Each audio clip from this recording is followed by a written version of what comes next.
Good afternoon and welcome to the Aspen Institute.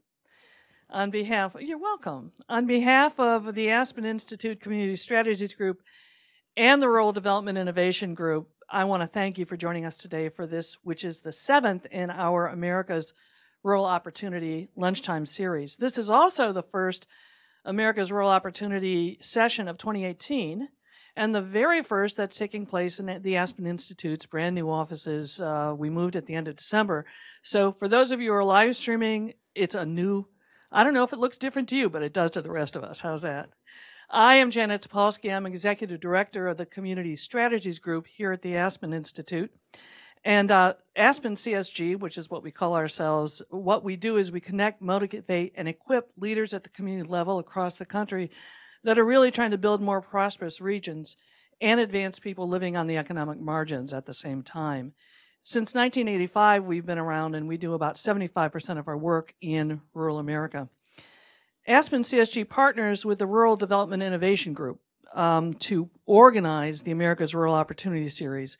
RDIG, as we call that, is a group of 15 seasoned practitioners who are doing deep economic development work in rural America from all across the country. We launched RDIG in mid-2016, and the aim of RDIG, of the Rural Development Innovation Group, is to lift up a rural opportunity agenda, what is working in rural, and share innovation and innovative approaches that are happening in rural America. We want to help understand what's working and what isn't and why. And what we also want to do is to help public and philanthropic organizations understand how to more effectively invest in rural America to achieve enduring and lasting outcomes. Today, I am happy to say from the Rural Development Innovation Group we have in the room somewhere, we have Connie Stewart, who's head of the California Center for Rural Policy from Humboldt State University. She's sitting in the back of the room. We always have some RDIG members available, and she's also tweeting, and she's also taking in your tweets so that we can have everyone who's live streaming ask questions. Today's session, as you all know, is focusing on rural opportunity youth. And opportunity youth, which are also called disconnected youth across the country, refer to people from the age of 16 to 24 who are not in school and are also not employed. We're going to hear more data about opportunity youth in a bit from our data partners at the Carsey School of Public Policy at the University of New Hampshire. But I want to mention that we're very pleased for this session to have collaborated with two partner programs at the Aspen Institute. The Center for Native American Youth is in the room. A little shout out there. And also, especially the Opportunity Youth Incentive Fund of Aspen's Forum for Community Solutions. So what I'd like to do right now is quickly introduce my Aspen colleague, Monique Miles, who is director of the Opportunity Youth Incentive Fund of the Forum and who will offer some perspective on the importance of focusing on opportunity youth. Monique? Thank you, Janet, and good afternoon, everyone. As Janet shared, my name is Monique Miles, and like many people at the Aspen Institute, I have several roles, including Deputy Director of the Aspen Institute Forum for Community Solutions and Director of our National Opportunity Youth Incentive Fund. Our work at the Forum for Community Solutions supports communities to solve their most pressing challenges using various models of collaboration, including collective impact. We partner with philanthropy and community-based leaders to document effective practices and share and disseminate those learnings at the national level. In 2013, we launched the Opportunity Youth Incentive Fund here at the Aspen Institute, and to date, we have made more than $12 million in regrants to 24 community-based partners to improve education and employment outcomes for young people who are defined as opportunity youth. In collaboration with our 24 community grantee partners and our network, we have partnered with a suite of different sectors, including philanthropy, the corporate sector, the K-12 system, the post-secondary system, and the justice system, just to name a few of the partners on the ground. But most importantly, we have partnered with Opportunity Youth themselves to design community-wide agendas that are aimed at breaking multi-generational poverty and supporting young people to get on sustainable paths for themselves, for their families, and for their communities. Since our inception, we have always funded in rural and tribal communities in addition to urban places. This is in part because at the Forum for Community Solutions, we have core values that guide our work, including and most critically, equity, inclusion, and justice. We know that all communities do not receive equitable amounts of funding, and this number begins to change dramatically when you look at investments in rural and tribal places. At the same time, and equally as critically, we know that there are great disparities in the disconnection rates of youth in rural communities. So what we know nationally is that there are 4.9 million opportunity youth. This number estimates to approximately 1 in 8 young people who are currently out of school and out of work. Of these numbers, we know that about 14.2% of youth, the youth population, reside in urban places.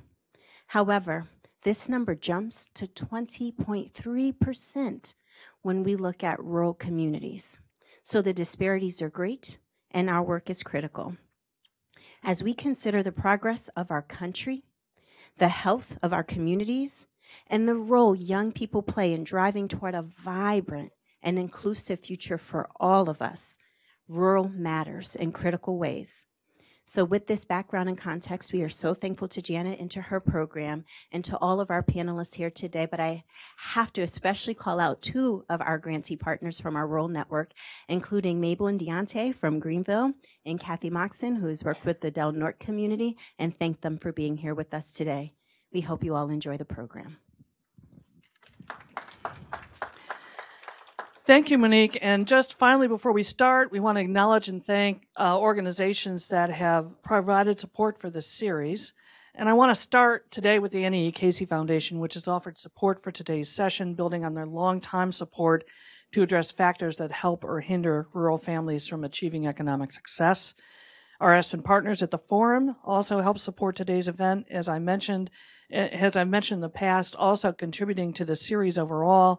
We have a number of funders of the Rural Development Innovation Group, the U.S. Endowment for Forestry and Communities, the Lohr Foundation, the Northwest Area Foundation, the Mary Reynolds Babcock Foundation, Encourage Community Foundation, and the Northern Forest Center and Aspen Community Strategies Group ourselves.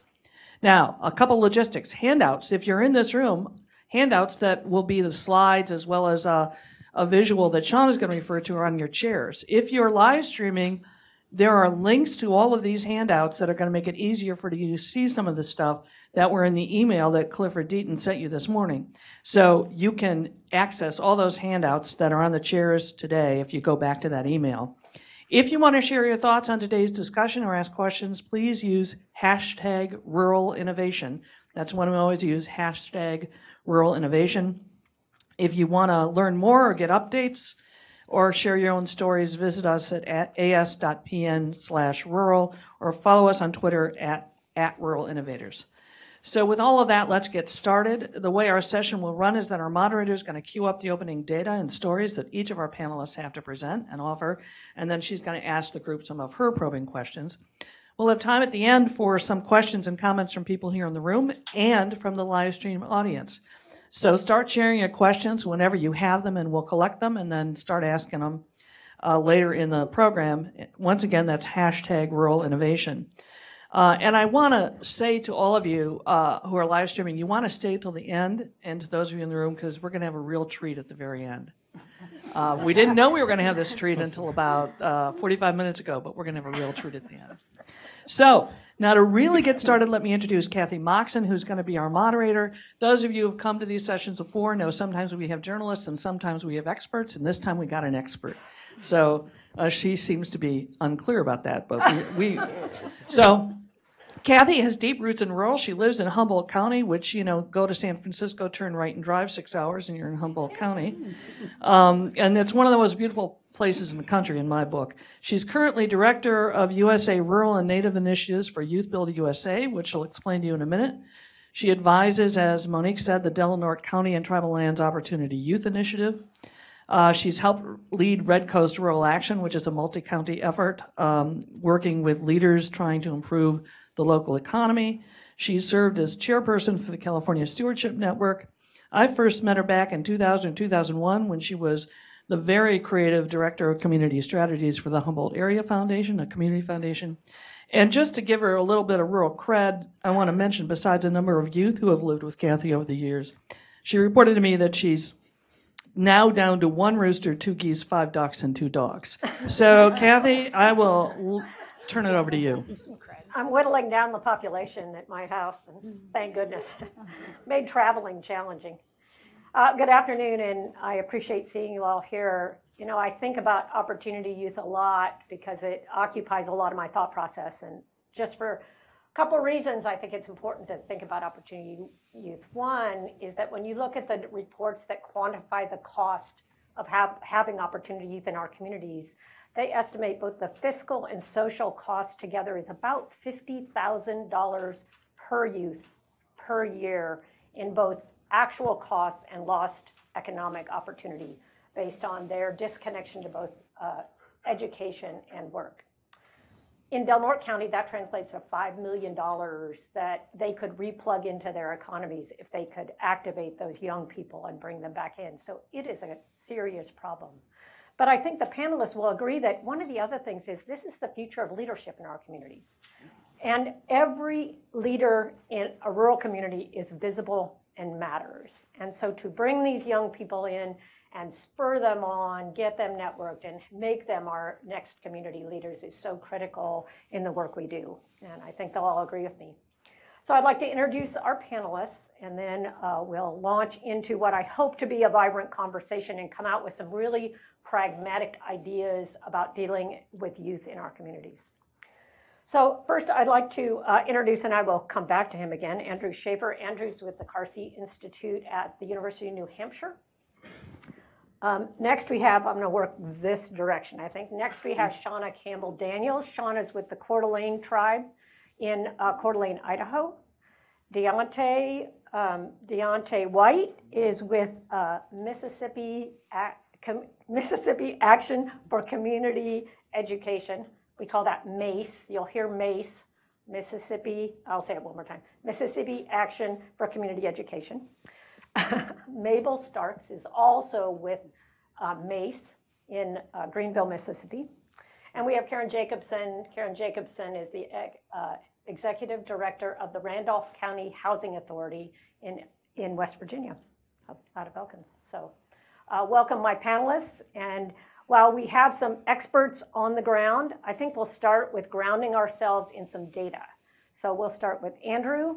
Why don't you kick us off to get a better understanding from a data perspective of Opportunity Youth? Great, thanks. Well, first of all, I just want to say that I'm, really happy to be part of an event like this, and I'm grateful that you guys will hopefully, well, at least Aspen thinks that you'll find this useful. My talk is titled, pretty simply, Rural Opportunity Youth Across the Nation in 2016. This isn't going to be a comprehensive profile of this population. I've picked out just a few key indicators here to just kind of ground us a little bit. Things that I think are important, things that stood out to me. Some basic demographic and economic characteristics of this population. First of all, I think it makes sense for you guys to know what I'm talking about. So I often use the term opportunity youth and disconnected youth interchangeably. I might say disconnected once or twice. It's an accident if I do. I mean to say opportunity youth. But basically, it's the population age 16 to 24 who aren't currently enrolled in school and aren't working. That includes people who are actively looking for work and can't find it, and people who are not in the labor force either because for any number of reasons. Rural are just those living outside of a U.S. designated metropolitan area. It's a very broad definition of rural. These data come from the U.S. Census Bureau, American Community Survey from the previous year. So it's the most kind of updated data that we have on this population. So starting off right away, I want to just do a general overview of where are the opportunity youth? So this bar graph here shows the percent of the youth 16 to 24 who are opportunity youth. So the percent that are not employed, and not in school. And I've broken it down by, metropolitan status or rural, suburban, city status, and I've also broken it out for the rural people kind of regionally across the United States. And this really just reiterates some of the discussion we've already had that, somewhere around 14% of the rural youth are in this kind of opportunity youth or disconnected youth category. More common in rural places than in suburbs. And the fancy kind of tags down there just are, the way that the data set talks about suburbs, cities, and rural places. So when I talk about rural, I'm just talking about those, not or outside of kind of these designated metro areas. And, there's just a couple of highlights I want to mention here. New England and the Northeast in general seems to have the lowest rates of opportunity youth, and the South, kind of the entire swath of the American South and the Pacific region generally have the highest rates. You'll see there's a lot of overlap in those error bars. There's similar rates, but still substantially higher than in New England and the Northeast in general. This graphic shows the breakdown for the rural non-opportunity youth on kind of your left, and the rural opportunity youth on the right. Just a quick apology here. I know that the American population is really important, but just on average is such a small part of rural America that it wasn't really comfortable including them kind of as their own bar here. But that's not to say that there aren't huge pockets of Native American population in places. It's just when you look at national averages, it doesn't kind of show those numbers.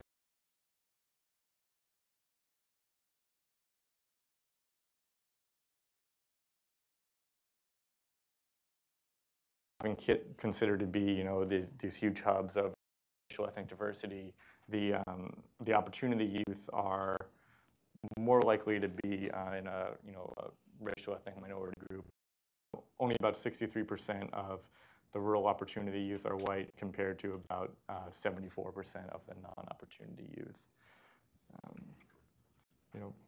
Moving along, I think a major resource that young people have is kind of the ability to live with parents and have this safety net and support system in place. And so, and this graphic here shows the of opportunity youth and basically non-opportunity youth, but I've split them out into those in school and those that are currently working across the United States and just in rural places. And in both, we find that the opportunity youth are more often living on their own, so not living with their parents for whatever reason.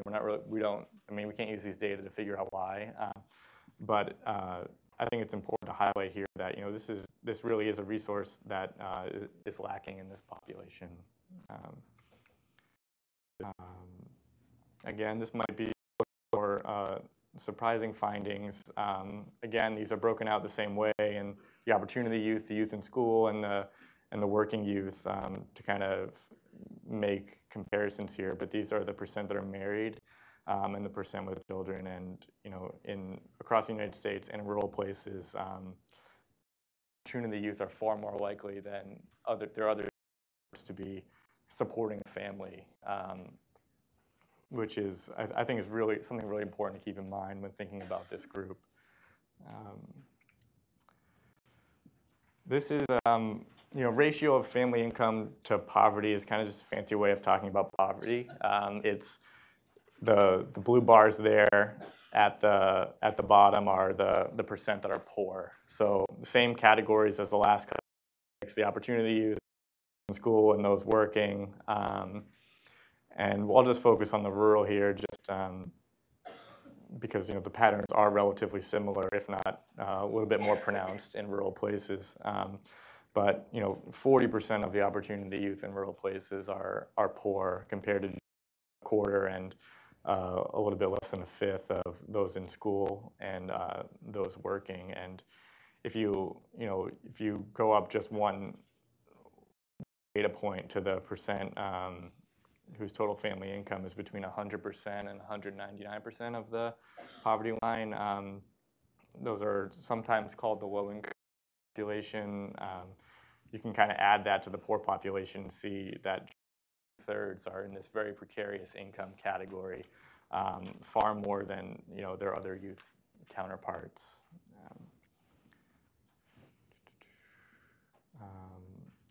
This is educational attainment. So I did something a little bit different with this graphic, because the opportunity youth are already kind of selected based on whether or not they're in school. It didn't make a ton of sense to compare educational attainment between the opportunity of other youth, just because a lot of the other youth they have not finished high school yet, and the comparisons just get a little bit tricky. So instead I compare the youth in rural places to those in suburbs and cities, and we can see that in general the youth in rural places are less educated kind of on average. And the one thing that I think is kind of secondary point with this graphic is that there are opportunity youth with college degrees, less so in rural places, but there are credentialed, presumably kind of with the proper skill set, and that can work, and just kind of probably just need to be matched for work among the opportunity youth in rural places. So that's really just kind of a quick overview of this population, and I'll leave it at that for now. A little bit about our demographic. As I said, a lot of our young people are leaving. We are finding that we're in the oldest part of one of the oldest states in the union.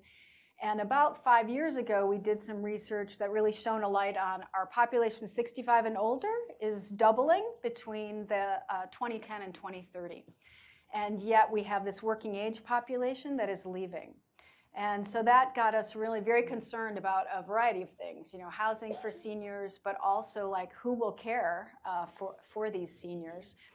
And right about then, we were also, 15 years into our YouthBuild program, wondering, what other opportunities we could provide in addition to construction.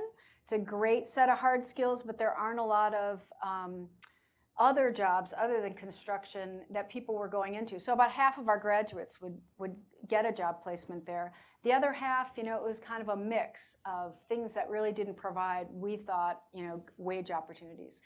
So we had an opportunity through our Department of Labor. Our Department of Labor grant offered the opportunity to apply for an alternative training, Construction Plus, they called it. And so we seized that chance and started med prep, or medical preparation for the medical field program. We were able to do that because we had started a relationship already with our hospital around senior housing and services in senior housing. And the hospital became really our very strong employment partner. We started the med prep really by putting a council together, an advisory council of employers in the healthcare field and trainers in the healthcare field, to come and talk to us about kind of what are the jobs that you are trying to fill, what kinds of training could our young people get to really get started. And so we crafted a curriculum that put together some online curriculum through a community college, job shadowing at Davis Memorial Hospital, and a volunteer program at Davis Memorial Hospital, and then like a 2-day personal care aid certificate training with a home care company. And that has been a great platform. We're now placing 15 to 20% of our cohorts each year in the healthcare field, and a lot of them at the hospital, but also in other healthcare companies. And the average wage is about 10, 15, which for us is, for our young people is as a good starting wage. Wow. I'll pause then. Get a drink? Yeah. Well, that's great.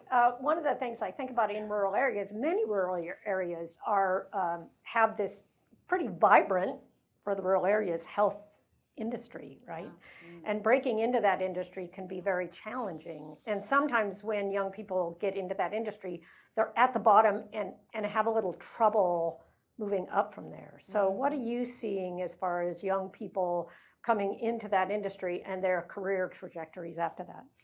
Well, we're still kind of figuring out a lot of the trajectory part of the career, but what has been really helpful is to be able to get into particularly the hospital through the volunteer program and be able to do sort of a little volunteering in the nutrition department, in the outpatient department, up in the surgical department. And they're kind of, sometimes it's more like job shadowing and helping a particular person. Sometimes it's more kind of volunteering. You're helping someone fill out paperwork or, find their room. And once they're there, they get connected to someone who takes an interest. And so what we've seen is it's a much more organic process than we started out with charts and maps, of where people could go.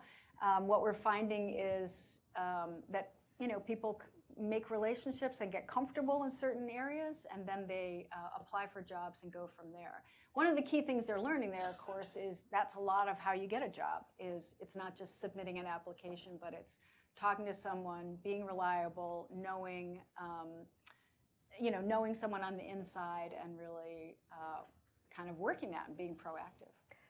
You said to me earlier today that one of your goals might be to bring a community or a technical college to your region because you don't have one. But didn't you mention earlier that you actually have an educational partner? And tell me a little bit about that and how that happened. We do. We have an educational partner in Maryland. We were not able to get our local community technical college really interested in what we had planned to do. So Garrett College in Maryland saw immediately, kind of made it easy for us to sign our kids up for 3 to 5 different online courses. We're talking about human anatomy, medical records administration, these kinds of things. And they would invoice us. They gave us a 10% discount, provide a work-ready certificate for our young people. So it was a good partnership. Great. Good. Thank you very much, Karen. Appreciate that. Now we're at Mabel. Mabel, you're from Mace, Yes. Mississippi. Why don't you tell us a little bit about where you are in Mississippi and your innovations that you have undergone in your program? Okay. So first I'm going to slide up on this seat. Yes, one, because I'm passionate about what I do, and the other really is because I'm 5 feet tall. She packs a bigger wallop than 5 feet tall, I'll tell you.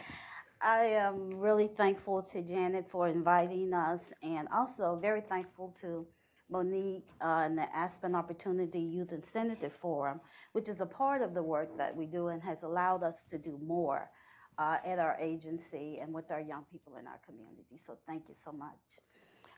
Mississippi Action for Community Education, MACE, was founded in 1969 by Fannie Lou Hamer, Amzie Moore, Annie Devine, all those really powerful people who believed that African Americans deserved more. They just needed opportunities. They needed the education and economic advancement. So MACE was created to make sure that those things happen in a 7-county area. And we're still very committed and true to that today.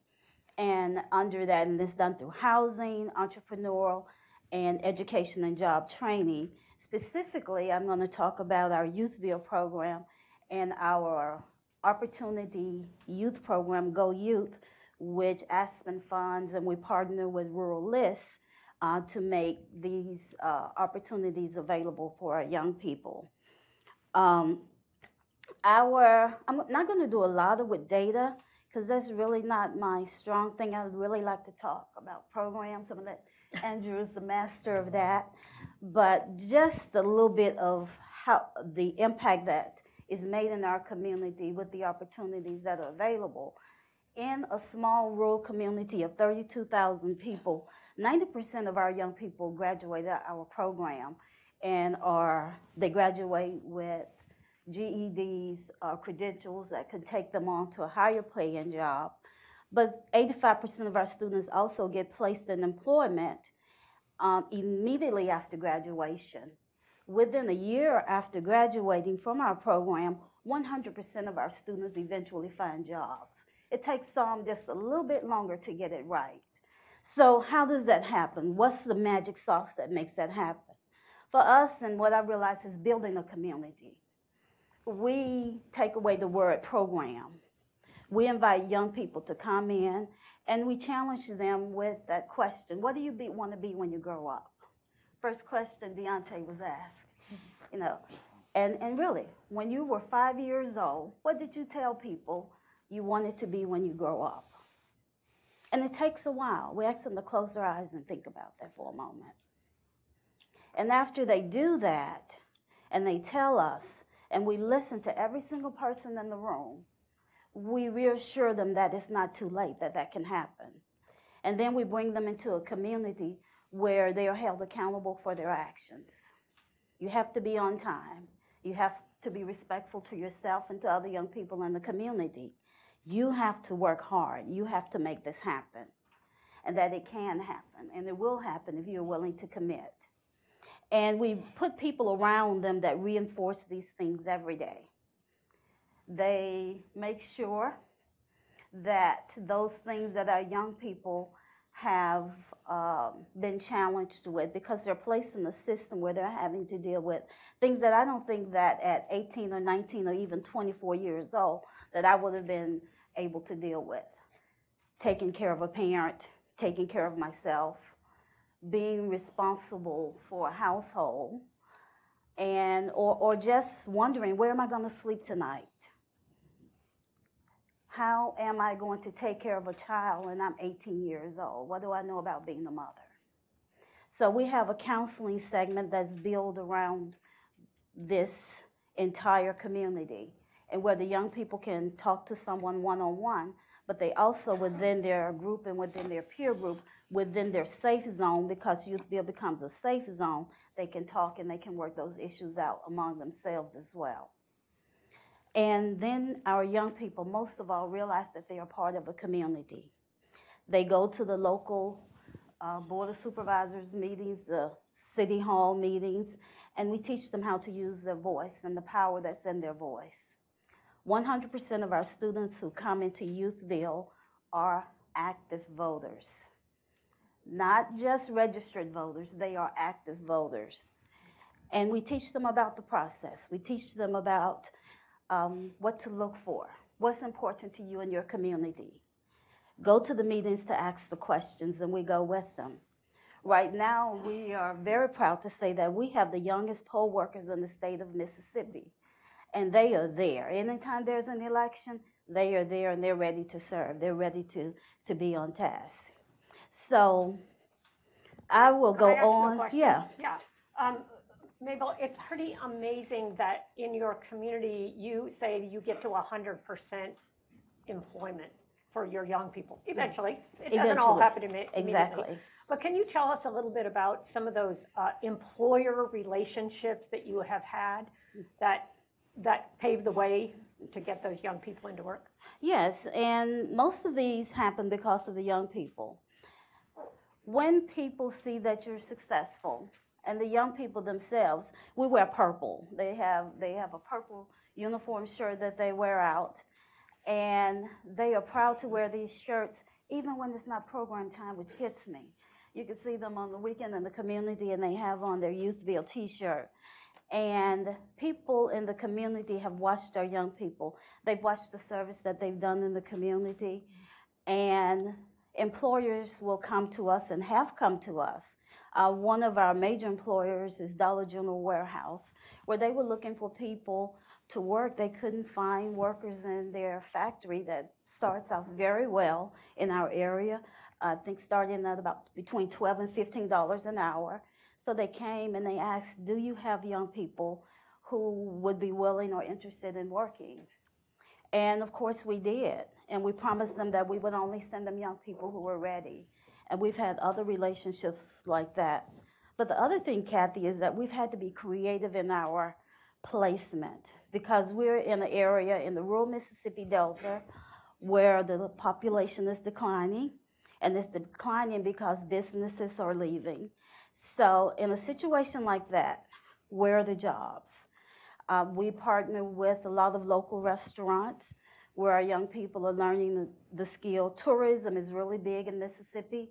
right now, along with all of the things around the blues and around heritage and the culture. And we're teaching our young people also about those opportunities, and they're working in the restaurant, they're working in the casinos, and wherever they go, they are some of the most committed employees because they want it. And we don't go to our employers asking them for assistance to help our young people out. We go to them letting them know that we have a resource that can help them meet their needs. They need employers, they need to produce. And we have people who can help them get to those goals. Great, good. I'm gonna go ahead and introduce. I am very happy to have with me one of the young people from our community who exhibits all of those qualities that I talked about and more, who is an example of taking advantage of an opportunity before you. And he's gonna talk about a little bit about what brought you to YouthBuild and about your journey along the way. Well, what brought me to YouthBuild is looking for an opportunity for myself to better myself and to learn about what it's all about having a job or getting where I want to go. It was a long journey because I was currently working at the hospital and I didn't have my education. So my mind, when I first came to YouthBuild, came to YouthBuild and left YouthBuild because I wanted my education. But when I came to YouthBuild, they had all these set rules of what you had to do. I'm here like, I just want my education. I mean, what we gonna do? But YouthBuild wasn't all about that. It's about transformation. So I ended up leaving because I wanted it right now and went back to my job. And when I went back to my job, I was a hard worker. Thought I was just gonna move up, without my education and make more money. But it didn't happen like that because someone came on the job, they had all their education, their high school diploma, and got over me, was a supervisor over me. And that made me start thinking that I had to make a choice in my life, that whether do I want to keep working and stay stuck in the same place, or do I want to better my life? So I called YouthBuild to come back. So when I came back, I listened to what they had to offer, and it was tough, because they had a morning opening, a motivation. Like they had, you had to say a quote, anything my mind can conceive, anything my mind achieve, I will believe it. So then they had the 7 core values of leadership. You had loyalty, duty, respect, selfless service, integrity, and personal courage, and honor credit. So these are the words we live by every day until it was in our mind, but it wasn't in our heart yet. So that means we weren't loving it, we weren't following it back. So after a while, when you repeat it in your head over and over, it finally sinks in. And to this day, I got it. I achieved my GED. I have,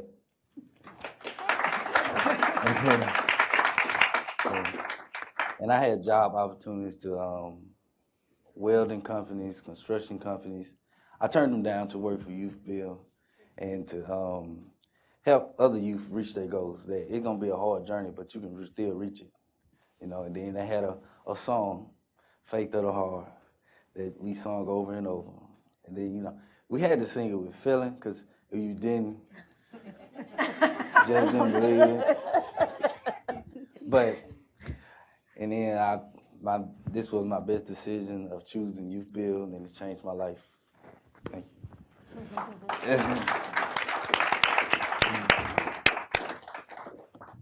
I think one of the things we do know is that young people who transform their lives become a voice for other young people to transform their lives, and that can become a chain reaction in communities, right? Which is why you're still at YouthBuild now. Yes, ma'am. Yeah.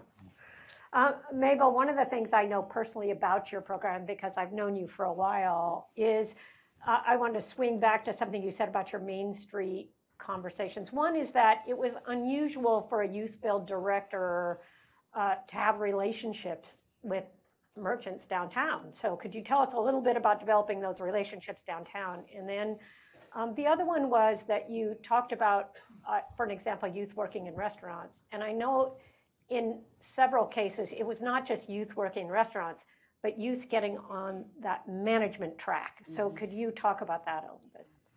Well, I am an advocate for young people wherever I go. So it's not unusual. So be wary if you talk to me after this meeting. So it's not unusual to look at our communities and see our young people there. And the thing that used to just really incense me was that we talk about a need for filling positions or a need for things, and we ignore all the resources, the most powerful resource around us. Because if you show a young person opportunities, and it's really just the exposure, you have an army of energy and talent and skill that is there, and we weren't tapping into that. So we first had to be an example of that. So before I became CEO of the agency, I convinced my CEO to hire our young people in the agency of Mace, to put a young person on our board of directors at Mace, to listen to the young people and involve them. So we first had to become the example. But when we went out in the community to talk to people, as I'm talking to employers, you know, you have a position that's open. I have a young person who is perfect for this. And with us being in the community, we're getting to know our young people. We know what their skills are. And I have one restaurant that a young person who, and I like to tell this young lady's story. I just almost want to call her name, but I won't. I didn't get permission from her. I know she wouldn't mind. But this young lady came into YouthBuild. She was a mother of two at the time. She lived about 7 miles from the program. This young lady walked to school first in a stroller, dropped her children off at daycare, walked to school, and was at the doors of the agency before the doors opened every single day. And we, the young people, owned the community, so they were responsible for all of the maintenance. Whatever needed to be done is their home. So she was such a cleaner. She was always involved. She was the person who made sure that everything was on task. But academically, she was also a person who had to work a little bit harder.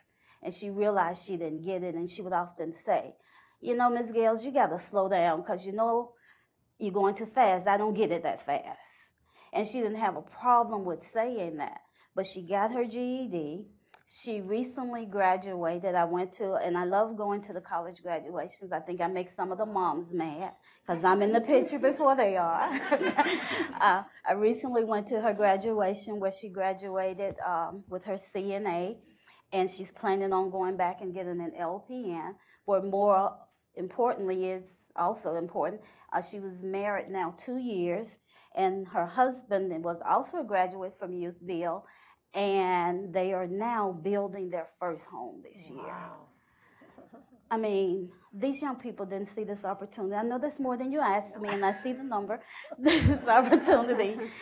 These are young people who didn't believe that these opportunities could exist for them. And we continually tell them that lie in our community when we ignore them, when we walk past them and we don't engage them. It only takes one engagement to ask a young person, hey, what are you doing today? Are you in school? You ever thought about going back to school? That sparks something. And then leave a contact with that young person. I guarantee you they're going to follow up on it. So that, it takes a community to build a community, and we put them in a safe environment. Not everybody can come and speak to my young people. You know, you got to look right in the community first. So, I mean, Thank you. I know I went a little farther than you asked me, but. That's good. That's good. Great. Thank you. I think we'll go on to Shauna Campbell-Daniels. Shauna, remember, is with Coeur d'Alene Tribe in Coeur d'Alene, Idaho. So one of the fun things about Shauna is that in Coeur d'Alene, they're sort of working their way upstream, trying to prevent opportunity youth from being created in the first place. And I think that's an important thing for us to talk about as well. Okay, so to situate a little bit in place, the Coeur d'Alene tribe is in northern Idaho, and we're one of 5 tribes in Idaho. We have about almost 2,500 Coeur d'Alene tribal members, half of which live within the reservation. And about 12 years ago, our innovation journey kind of started when our Department of Education got a new director of education, Dr. Chris Meyer, and our tribal council had met with her and basically told her to take education up a notch.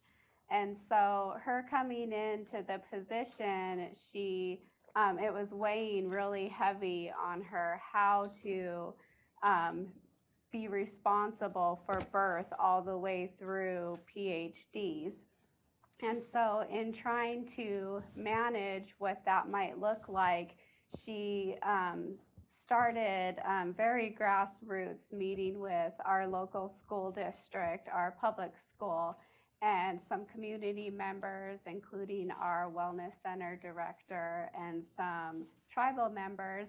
And they literally gathered all of the probably about 3 to 5 years worth of yearbooks from our schools and began putting together all of the different cohorts from 9th to 12th graders to be able to look at what our graduation rates were, and so on. And so that is how the education pipeline first began. And so now what we have, which I believe you all have a copy, is our education pipeline, which tracks not only Coeur d'Alene tribal members, those are the numbers in red at the top, but we track all of the students in our area, native and non-native, from birth all the way through PhDs. So what this pipeline did was really set the tone in our community to identify some of the ruptures in that pipeline, which also set in motion kind of pressure, so to speak, of the rest of our tribal departments and leadership to look under the rug, so to speak, to figure out what was happening in our community causing the ruptures in this pipeline. And so since that process, we've continued to strengthen this pipeline, and what has really been huge in the process is that we've strengthened our partnerships all across Idaho. We have our local universities that work with us to develop grant proposals and do research in areas that our community has identified.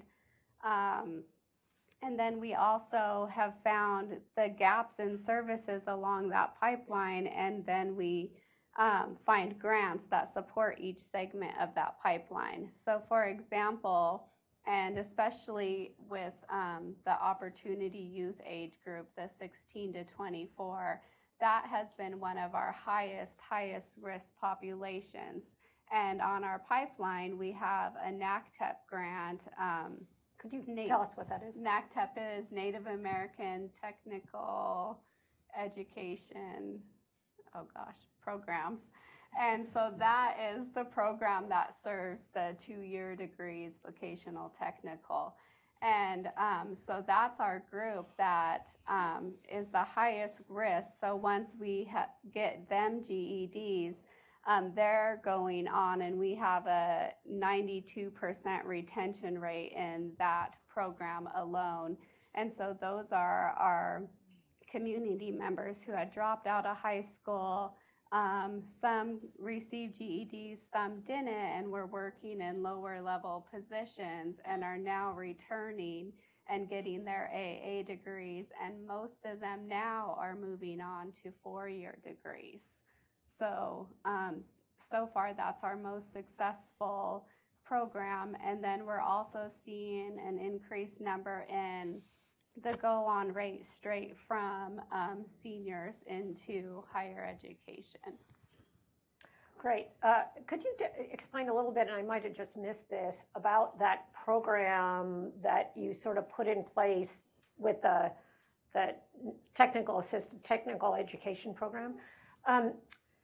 They went from not having their GEDs. Does that meld GED training with AA? So is that a straight through where you have somebody who can come into the program without their GED, and it'll help them through that and pull them in through the So Wow. we start with the GED program within our department. We have all of the services for them to get the GED. And actually, to step back a little, what we did to incentivize that population into the program is we worked with our local universities. North Idaho College was, to be more specific, to develop stackable certificate programs. So we looked at our highest workforce development needs, which was business administration, hospitality, because we have a local casino, and then natural resources. And so those students were able to see those small successes with one certificate, the next certificate, and then the third certificate, which, once they saw that success, they started seeing that this is possible, I can do this, and so they would keep going. So it was that certificate program that really pushed that movement, I think, along that pipeline. Great. And what are you seeing as far as employment or employer partnerships in your community to help those young people? Or are you really just focused on that post-secondary education step? Well, in the middle school, high school segment of the pipeline, we also have established with all of our local agencies summer internships. Okay. And so we go through a whole process where our youth do resume writing, they go through interviews, and then they're placed within different departments around the tribe for about a month and a half long paid internship in the summer. And then prior to going into their internship, they attend a week-long leadership institute at Washington State University in preparation for them starting in their internships. And then usually once they're in an internship, for example, we have a couple students who are in our lake management department in the summer, and they've become so engaged in the different political climate around our water resource management in Idaho that they've been in that same summer internship for going on 3 years now and are huge advocates. Oh, that is great. I love to hear that.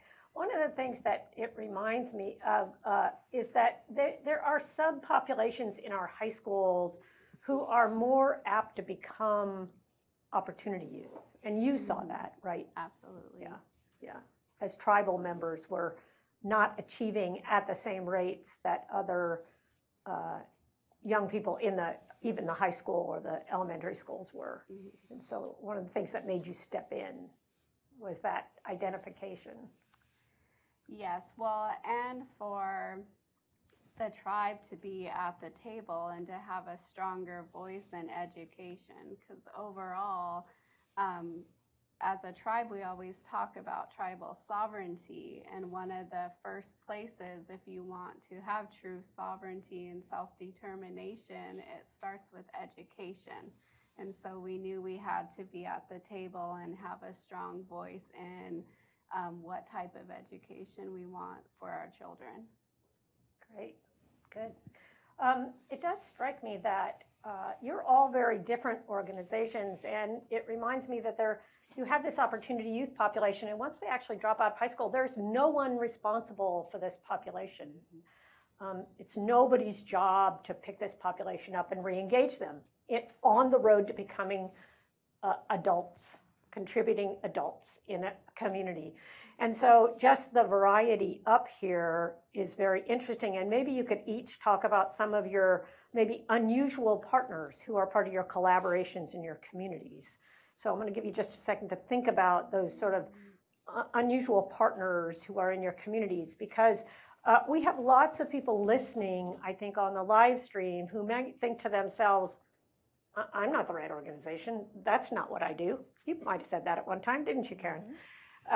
But just to encourage them about who are partners at the table and the importance of what are the qualities to make a partner really come to the table in ways that make a difference. Karen, you mind starting there, and we'll... Sure. I mean, I can think of two partners that have been really critical for us. One's our city, our little city of Elkins, so population 7,000. So there's always a lot of things that are going on with the city and with the nonprofits in the city that they need a little help with.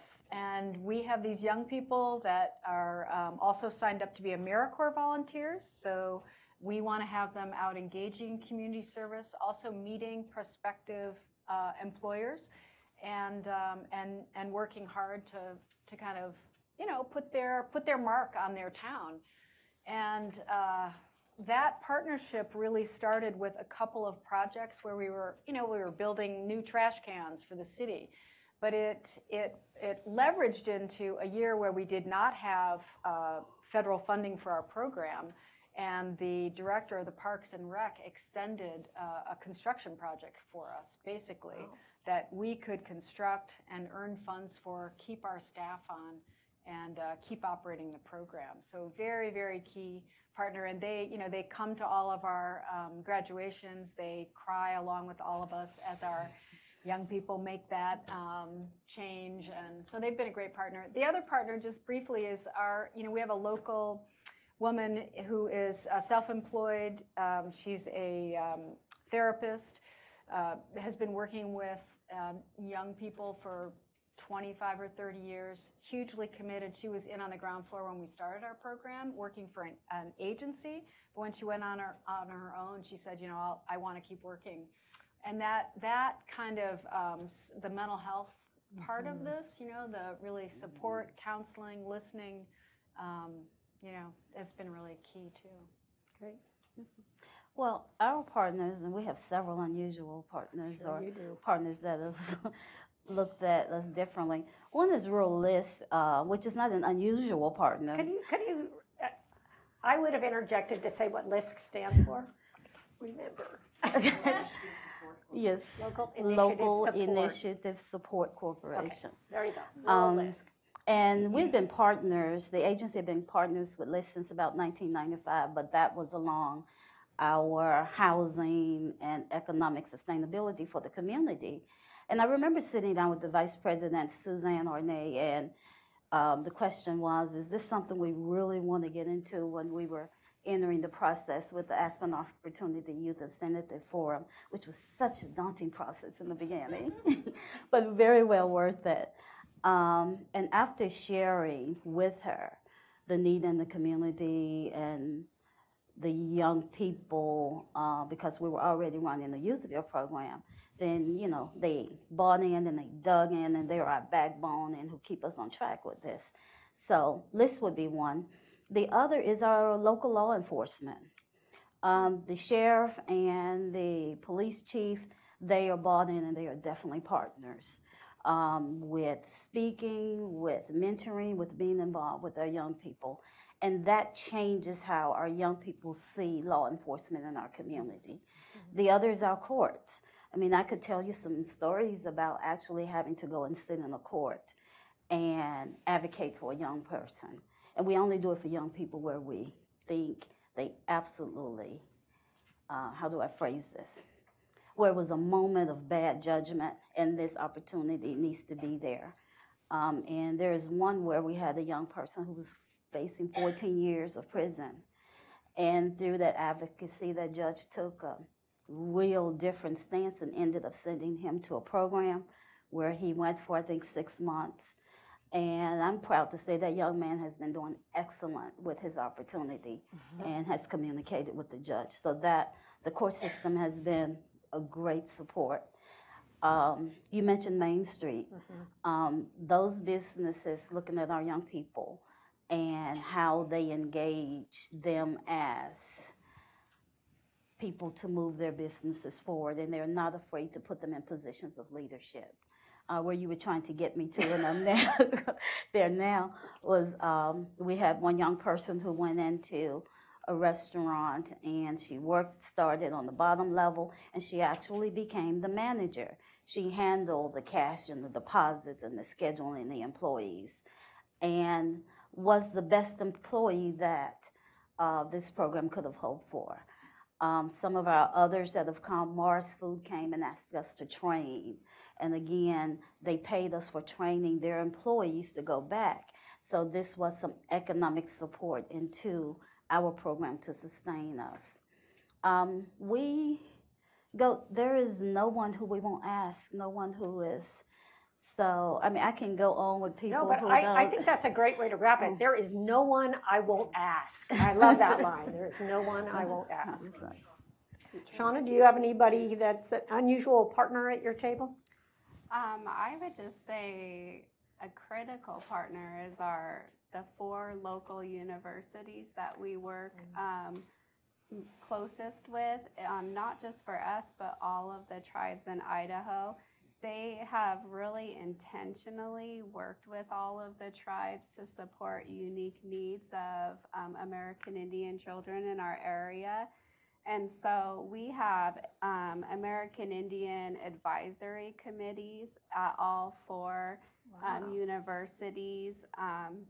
We have written MOUs that support our students in attending those universities. And then we've also worked with all 4 universities in the development of their American Indian Studies program and the creation of a nation building program, and then also in setting up the different, Native American student centers, and all the different supports to the students have been a very critical piece. Great. I have just a follow-up. MOUs and the Memorandum of Understanding and what you might ask a university for, I think is another little bit of a mystery to a lot of opportunity youth organizations.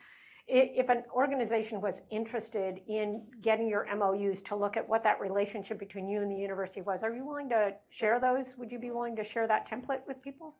Absolutely. Great. Yes. Good. Thank you. Can I plug in one other partner? And then we have to go to questions because we've got a lot of questions. Okay. I was going to say Habitat for Humanity was one of our big partners, and we've built 7 houses today in partnership with them. Yeah. Terrific. So we're going to take questions in the room now, so you can raise your hand. But while we're doing that, I've got some from #Rural Innovation, the people out there. Just a quick one for Andrew.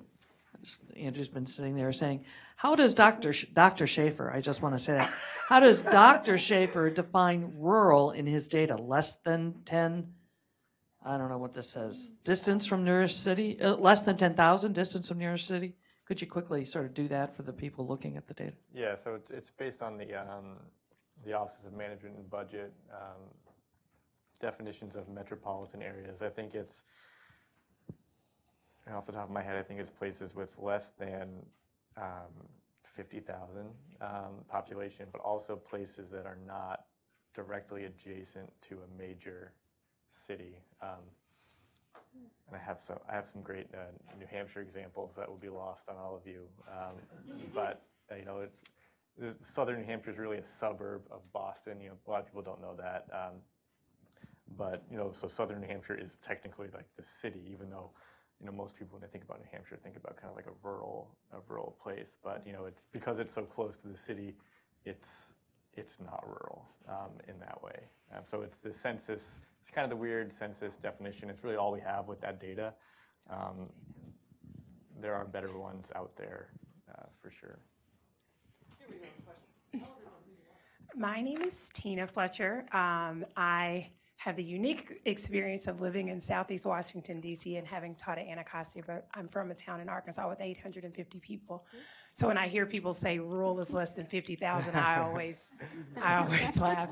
I am here today because I am currently doing education consulting work with my twin sister in rural Arkansas in Ashley County and Lee County, which is pretty close in our language to Greenville, Mississippi.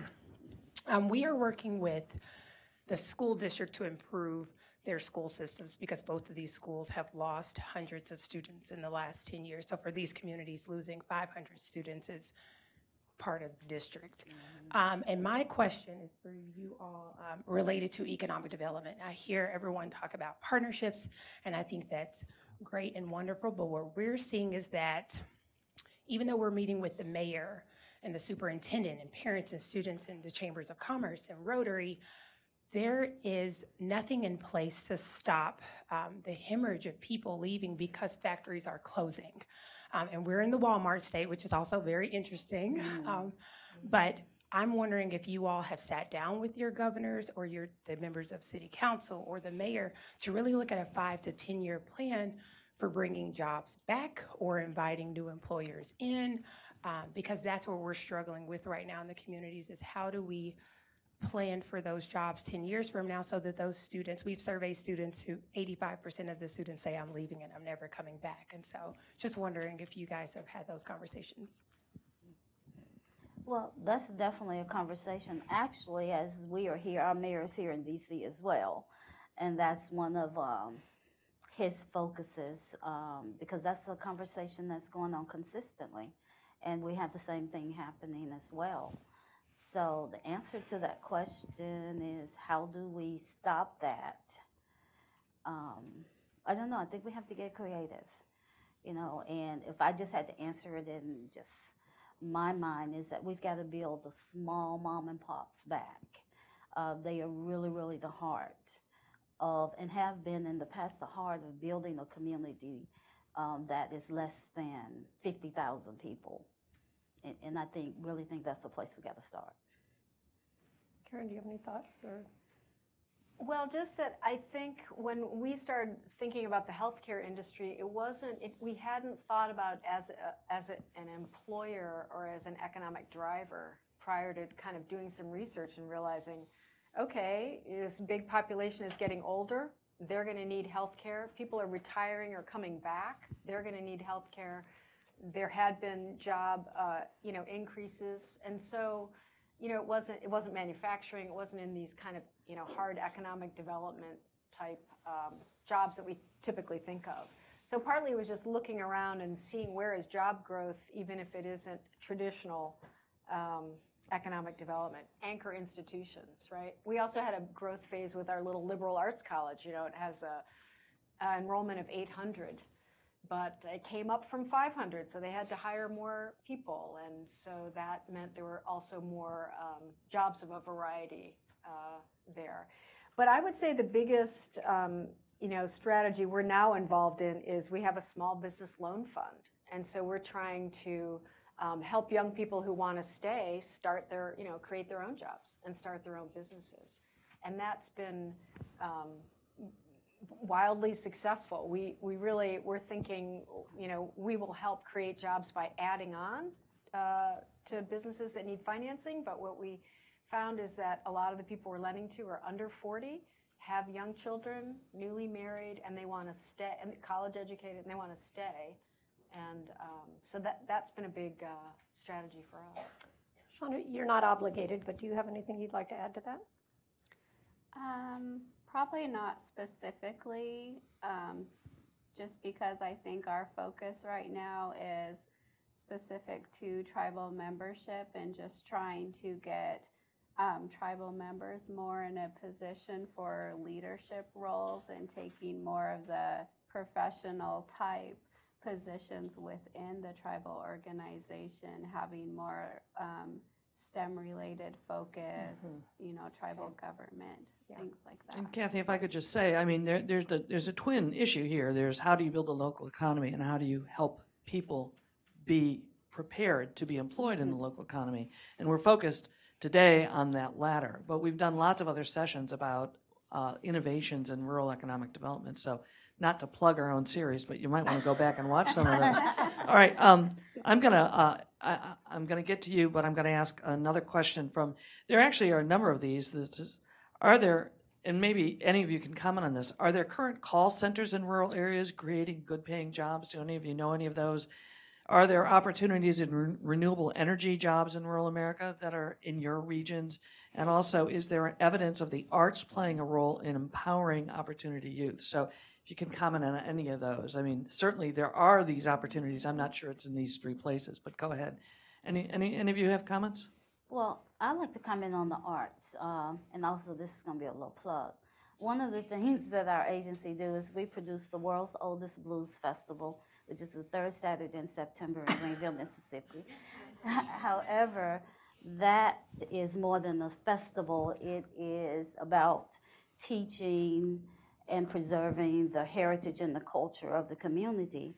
And there are jobs and opportunity in tourism that are available for young people that young people can be directed to.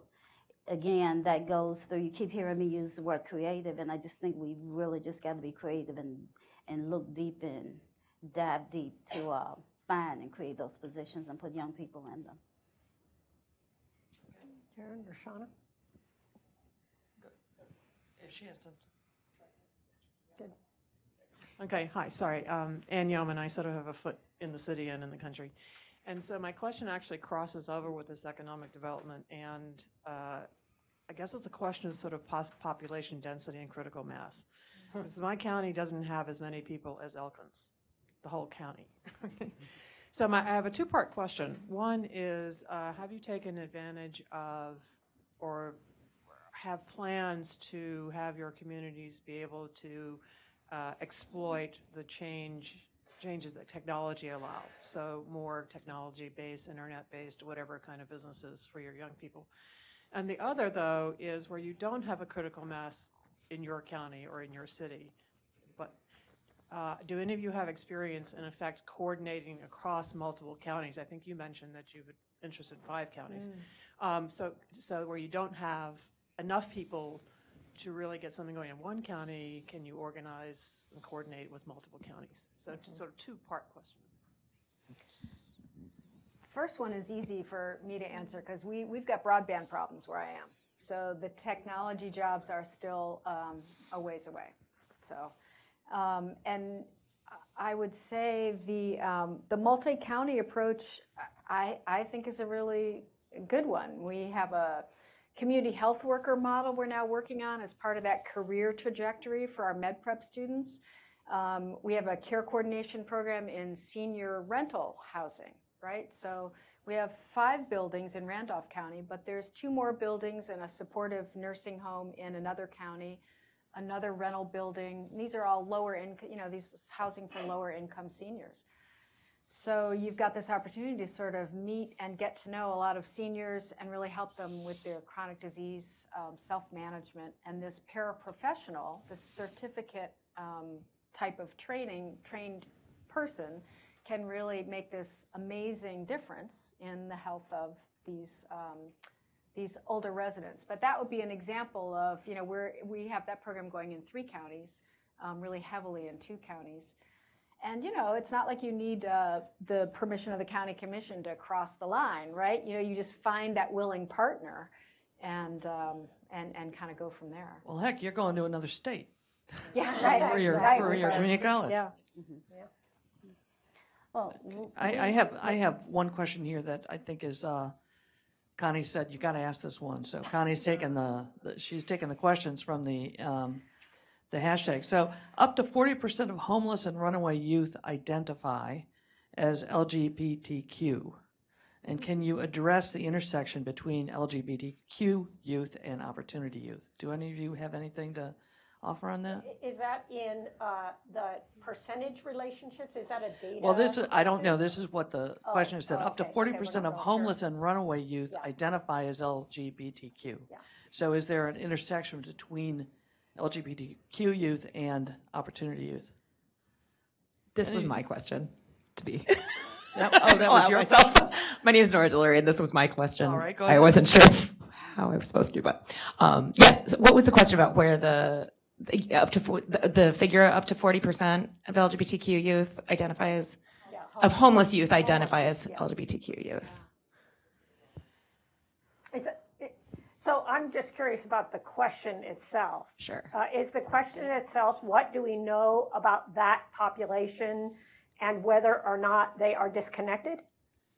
I can guarantee you. Well, sure. I was just wondering if folks could comment if there is any either data or intersections with the homeless and runaway youth population amongst disconnected youth, or maybe amongst rural disconnected youth. Are we seeing correlations with that and LGBTQ youth?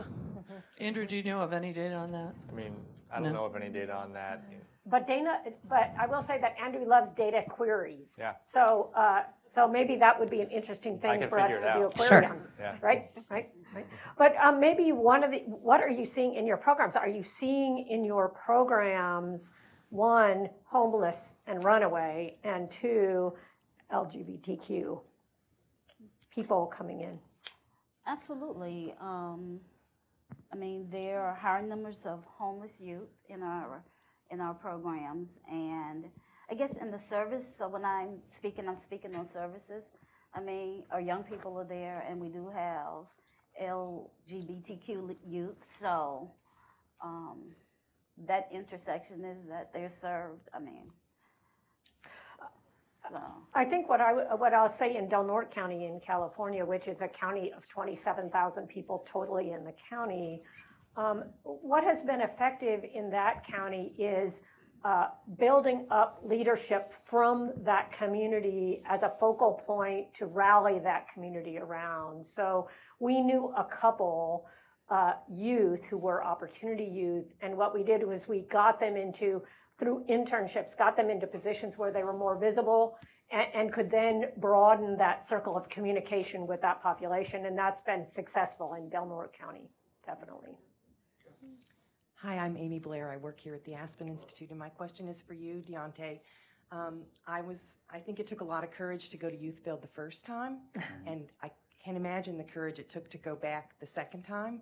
And I really just want to tell you I'm impressed with that. But my question is, what is the position you have right now, and what do you do at YouthBuild now? What's your job, and how do you think about the future now in terms of what you're working toward? Well, right now I'm a construction training, but my job goes beyond it. Being a construction trainer, it's helping the youth strive for their goals, like I was saying, to be more active and finding what goals they need to reach, and whatever they get discouraged by, I can try to be there to help them move along. And that when they going out, when they at YouthBuild and they changing, when they go out to their environment or around other youth, they have to know that they're changing first. Then when they go back out there, they have to know that they're changing. They can't fall back into the same mindset. So that's what I do. Okay. So you're the angel on their shoulder or the devil on their Well, shoulder? the enforcer. Angel or devil. So one other quick question, and then we've got a BAFO finish. Okay, so this came in from the hashtag, and actually you might all answer this. How does MACE, or how do any of you encourage opportunity youth to use their voice and become engaged and active voters? Right. So you said that happens, but it doesn't just happen by itself. So what are any of you doing to sort of get the youth civically involved? Okay. So one thing, as a part of joining, our young people are required to register, but we wanted to take that a step further in that there's education. Our circuit clerk comes in. We have one of the best political gurus who's a part of our program, who talks about the young people, and he makes politics fun and engaging and takes our young people places, and they explore, they touch it, they digest it. So it's really making it an intentional part of what we do.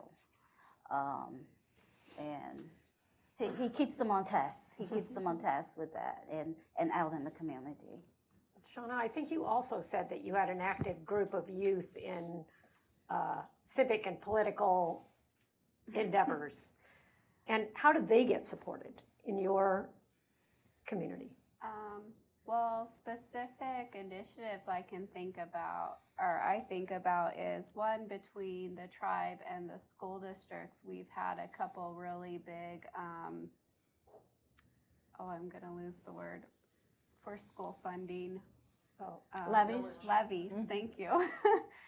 We've had we had in the past levies that did not pass, and we have a pretty dilapidated school, and so there was a huge camaraderie around passing the last couple levies, which really increased student involvement. And then the tribe's leadership and community as a whole had a really huge I Vote initiative this last presidential election around that time. And so the whole community got really involved with different marketing strategies and who the tribe supports and why, which was also targeted with youth. We have a tribal youth council that supported those efforts as well. Nice. Good. And YouthBuild USA also has a young leaders forum in which we have young leaders that come to DC and participate as well. And they're also now doing a rock the vote kind of thing that our young people get involved in. So YouthBuild USA is a big part as well. Terrific. Well, I'm going to have a few closing comments and logistics that are important, but someone did ask this question, and I mentioned it earlier, is there evidence of the arts playing a role in empowering opportunity youth? And earlier we found out that indeed it did play a role, and Deontay, he mentioned a little earlier, didn't you mention a little earlier that every morning when you come in, when you were a YouthBuild sort of participant as opposed to sort of helping run the program, but you have to come in every morning and something happens, and one of the things you do is sing a song, correct? Yes. Would you be willing to share that song with us, Deontay? Yeah. All right. And what's the name of the song? The song is now Faith of the Heart. Faith of the Heart. Hey, you want to stand I, up? You can no, stand. I'm good. I sung it. They wanted me to sing it back there, and I was like, I just supposed to be telling the life story with the song. But when I saw the song, they said, "Oh, you gonna do that?" And so it's been a long road getting from there to here. It's been a long time. Now my time is finally near. I can see the change in the wind right now. Nothing's in my way. No, they're not gonna hold me down no more. No, they're not gonna change my mind. 'Cause I got faith of the heart. I'm going where my heart will take me. I got strength of the soul. And no one's gonna bend or break me. 'Cause I got faith. 'Cause I got faith. Faith of the heart. Woo! Wow.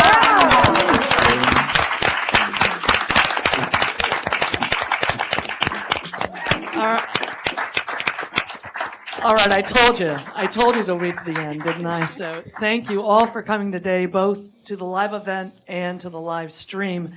We know that a healthy and more prosperous America requires a healthy and prospering rural America, and that won't happen without close attention to the range of innovation that's happening in rural and more savvy investment in rural America. So please stay tuned for our next America's Rural Opportunity Dialogue. We are still putting together the roster for the rest of the year, so watch your email. But for those of you who are looking for another rural live stream opportunity right away, please tune in tomorrow for the Aspen Summit on Inequality and Opportunity. This is an annual large event that happens here in DC that's a collaboration of all of our programs. And it's going to be live streamed tomorrow from 9 to 4:30 on the Aspen Institute's main webpage. And relevant to what we talked about today, we have managed to get a session on there focused on rural broadband. and the importance of rural broadband to opportunity and reducing inequality in rural America. And actually, Connie Stewart, who I introduced earlier, is going to be one of the two panelists speaking about that. If you only have time for that panel, it should be showing live streamed around between 10:30 and 11, somewhere in that pocket. So look for that. For now, set your hopes in spring and invest in rural America. Thank you.